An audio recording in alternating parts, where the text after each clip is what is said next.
श्री शिवाय नमस्तुभयम। दोस्तों, जैसा कि आप सभी लोग जानते हैं कि 22 फरवरी 2026 के दिन यहां पर फाल्गुन माह की रविवार पंचमी तिथि पड़ रही है।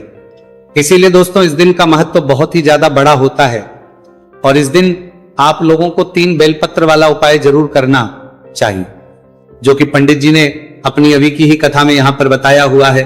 तो दोस्तों इस उपाय को आपको कैसे करना है, कब करना है, कहां पर करना है और उपाय को करते समय आपको किन किन बातों ध्यान रखना है, ये सारी जानकारी हम आपको इस वीडियो में देंगे। तो चलिए दोस्तों उपाय को शुरू करते हैं। देखिए ये दिन इतना खास होता है, इतना महत्वपूर्ण होता है। देखा गया है कभी कभी बड़े बड़े पूजा पाठ अनुष्ठान से जो मनोकामना पूर्ण नहीं होती है, वह रविवार के दिन एक छोटे से उपाय करने से ही आपकी मनोकामना पूर्ण हो जाती है। और बहुत सारे लोगों ने इस उपाय को किया भी है और उनको इस उपाय को करने का फल भी मिला है। अगर आप लोग भी इस उपाय को 22 फरवरी 2026 फाल्गुन माह की रविवार पंचमी तिथि के दिन करना चाहते हैं तो आप इस उपाय को पहले अच्छे से समझ लेना, सुन लेना, उसके बाद करना।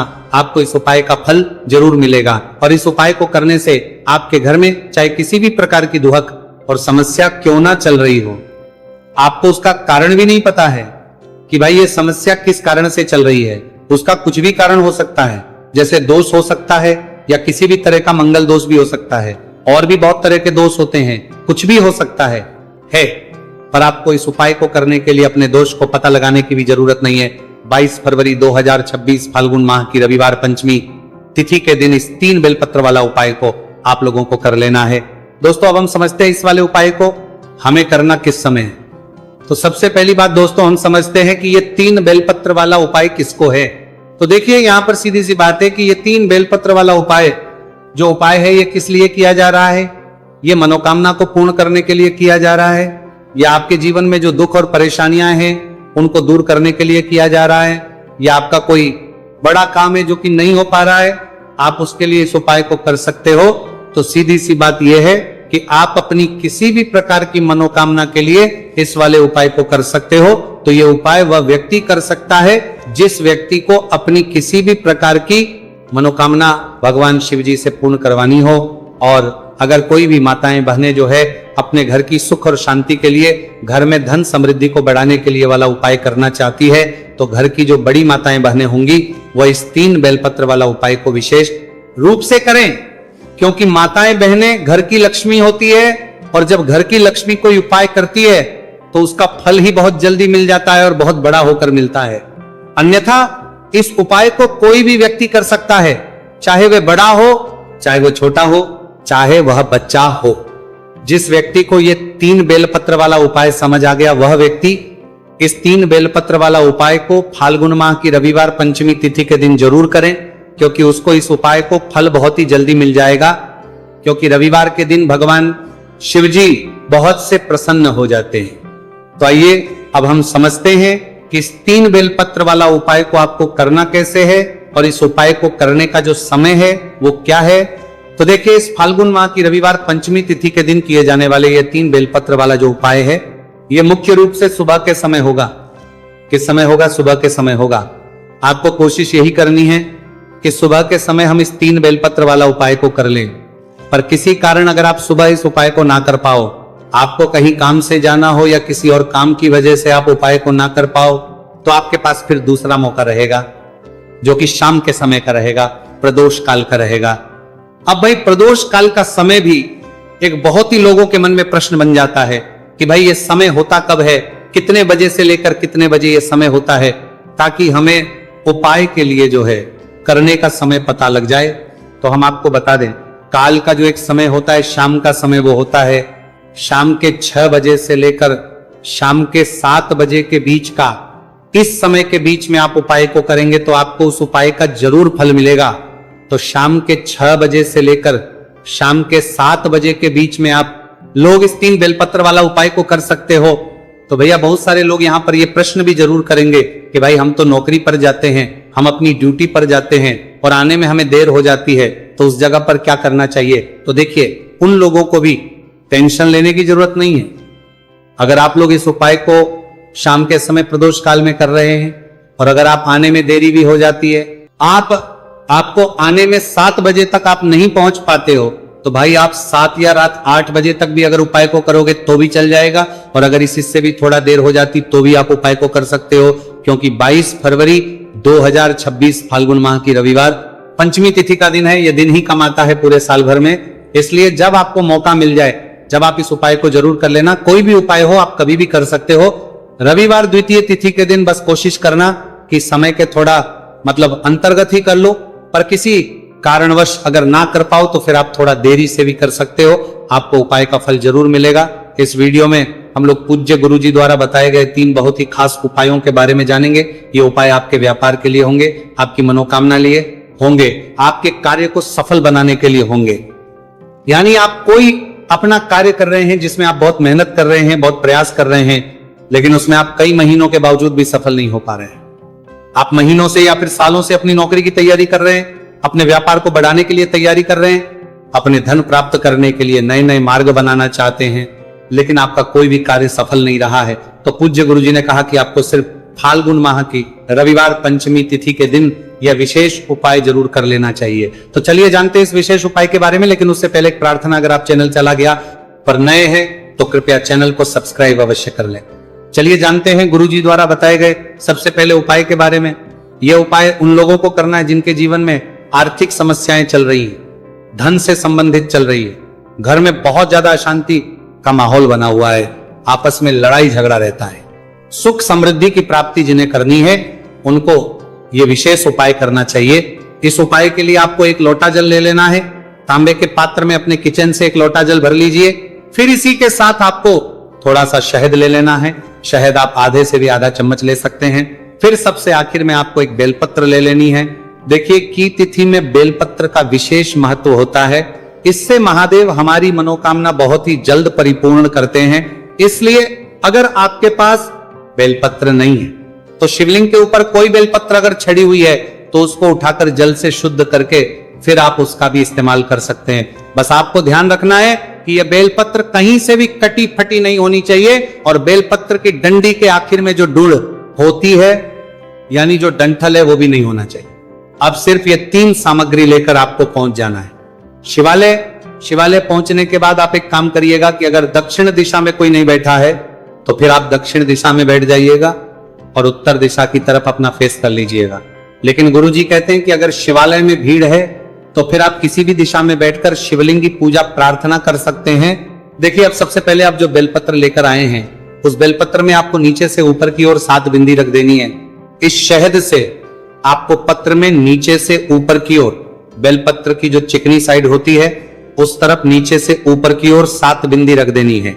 आप अपनी अनामिका उंगली को शहद में डुबोइए और फिर इस बेलपत्र में चिकनी साइड नीचे से यानी डंडी के हिस्से से लेकर ऊपर की तरफ आपको 7 बिंदी रख देनी है। 1 बिंदी रखिए, ओम नमः शिवाय मंत्र का स्मरण करिए। दूसरी बिंदी रखिए, ओम नमः शिवाय मंत्र का स्मरण करिए। ऐसे ही आपको 7 करनी है और 7 बार ओम नमः शिवाय मंत्र का स्मरण करना है। बस आपको ध्यान रखना है कि ये बिंदी आप बेलपत्र की चिकनी साइड में ही रखेंगे। इसके बाद इस बेलपत्र को आप अपनी हथेली में रखिए। महादेव से प्रार्थना करिए कि आपके जीवन में जो धन की समस्या चल रही है, जो आर्थिक समस्याएं चल रही है, जिनकी वजह से आपके घर में शांति का माहौल नहीं है, सुख समृद्धि आपको जो प्राप्त नहीं हो पा रही है, दरिद्र दुर्भाग्य लगातार घर में बना हुआ है, तो इस समस्या को दूर करने के लिए, धन धान्य को बढ़ाने के लिए आप महादेव से प्रार्थना करिए।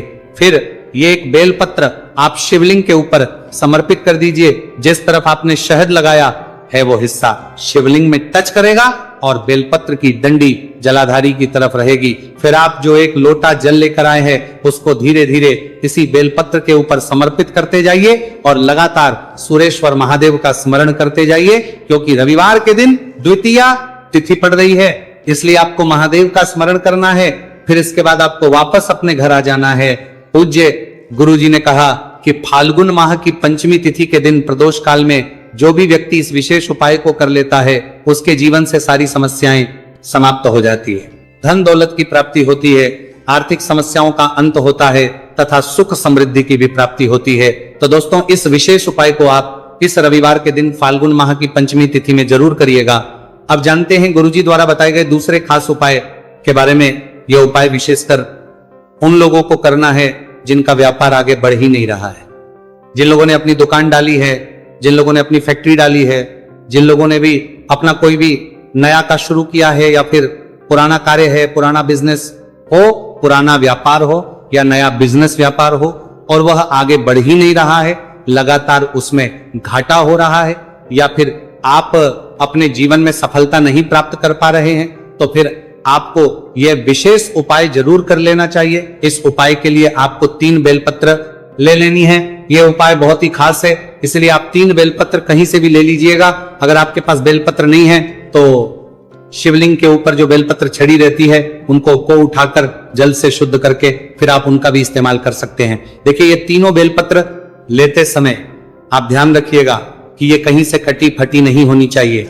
फिर सबसे आखिर में आपको ले लेना लोटा जल, तांबे के पात्र में जल लेकर और ये तीनों बेलपत्र लेकर आपको पहुंच जाना है शिवालय। आप कोशिश करिएगा कि प्रदोष काल में ही इस उपाय को कर ले। अगर प्रदोष काल में टाइम नहीं मिल पाता है तो फिर पूरे दिन में किसी भी समय कर सकते हैं। शिवालय पहुंचने के बाद सबसे पहले आप जो एक लोटा जल लेकर आए उसको धीरे धीरे शिवलिंग के ऊपर समर्पित करते जाइए और सुरेश्वर महादेव का स्मरण करते जाइए। फिर इसके बाद 3 पत्र में से आपको पहली बेलपत्र लेनी है और माता अशोक सुंदरी वाले स्थान में समर्पित कर देनी है। बेलपत्र की चिकनी साइड का हिस्सा नीचे की तरफ रहेगा और बेलपत्र की डंडी शिवलिंग की तरफ रहेगी। फिर इसके बाद आपको दूसरी बेलपत्र लेनी है और महादेव की 5 कन्याओं का स्मरण कर लेना है। 5 कन्याएं कौन कौन सी है? तो देखिए, जया, विशेरा, शामली, बारी देव, और ये महादेव की 5 कन्याएं हैं और इनके नाम का करना है। और फिर दूसरी बेलपत्र आपको शिवलिंग के ऊपर समर्पित कर देनी है। शिवलिंग के ऊपर जो आप बेलपत्र समर्पित करेंगे उसकी डंडी जलाधारी की तरफ रहेगी और आगे वाली पत्ती आपकी तरफ रहेगी। बेलपत्र की चिकनी साइड शिवलिंग में टच करेगी। ये 2 बेलपत्र आपने समर्पित कर दी।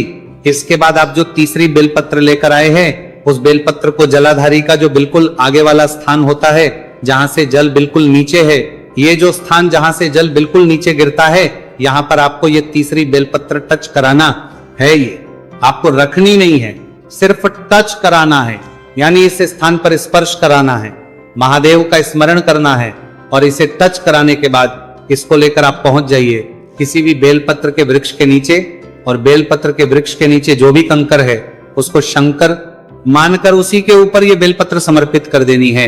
बेलपत्र की ये जो होगी वो पेड़ की तरफ रहेगी। ये 3 बेलपत्र आपने समर्पित की है और तीनों बेलपत्र समर्पित करते हुए आपको 3 बार अपनी मनोकामना भी बोलनी है। आप अपने व्यापार को बढ़ाने के लिए ये उपाय कर रहे हैं, तो अपने व्यापार को बढ़ाने के लिए इन तीनों स्थानों पर आप जब बेलपत्र रखें तो आपको 3 बार अपने व्यापार के लिए कामना भी कर लेनी है। पूज्य गुरुजी कहते हैं कि जो भी व्यक्ति इस विशेष उपाय को फाल्गुन माह की रविवार पंचमी तिथि के दिन कर लेता है तो उसके में जो भी समस्या आ रही है वह सारी समाप्त होकर उसके व्यापार को तरक्की मिलना प्रारंभ हो जाती है। अब जानते हैं गुरुजी द्वारा बताए गए तीसरे उपाय के बारे में। इस उपाय के लिए आपको एक लोटा जल ले लेना है, तांबे के पात्र में जल ले लीजिए। इसी के साथ आपको एक टुकड़ा गुड़ का लेना है, एक बेलपत्र लेनी है और एक शमी पत्र लेना है तथा सबसे आखिर में एक हरे मूंग का दाना ले लेना है, एक साबुत हरे मूंग का। ये 4 चीज आपने ले ली। अब देखिए, शिवालय पहुंचने के बाद सबसे पहले आप जो ये चारों चीज लेकर गए हैं इनको इसी एक लोटे जल में डाल लीजिए। आप चाहें तो अपने घर से भी ये सारी सामग्री इस एक लोटे जल में मिला सकते हैं या फिर शिवलिंग के सामने मिला लीजिए। अब ये एक लोटे जल का मिश्रण आपको शिवलिंग के ऊपर धीरे धीरे समर्पित करते जाना है और लगातार सुरेश्वर महादेव का स्मरण करते हुए नमः शिवाय मंत्र का भी करते जाना है। पूज्य गुरु जी ने कहा कि यह उपाय उन लोगों को करना है जिनके कार्य रुक जाते हैं, जो अपनी पर्याप्त मेहनत भी करते हैं, सारे प्रयास भी करते हैं, बहुत सारी कोशिशें करते हैं, लेकिन उनका कार्य सफल नहीं हो पाता है, कार्य रुक जाता है। या फिर जिन लोगों के जीवन में कर्ज बहुत ज्यादा हो गया है, कर्ज की भारी समस्या हो गई है, तो ऐसे लोगों को यह विशेष उपाय रविवार द्वितीय तिथि के दिन जरूर करना। यह उपाय करने के बाद आप महादेव से प्रार्थना कर लीजिए और फिर वापस अपने घर आ जाइए। देखिए, फाल्गुन माह की रविवार पंचमी तिथि के जो 3 उपाय बताए गए हैं, इनमें से आपको कोई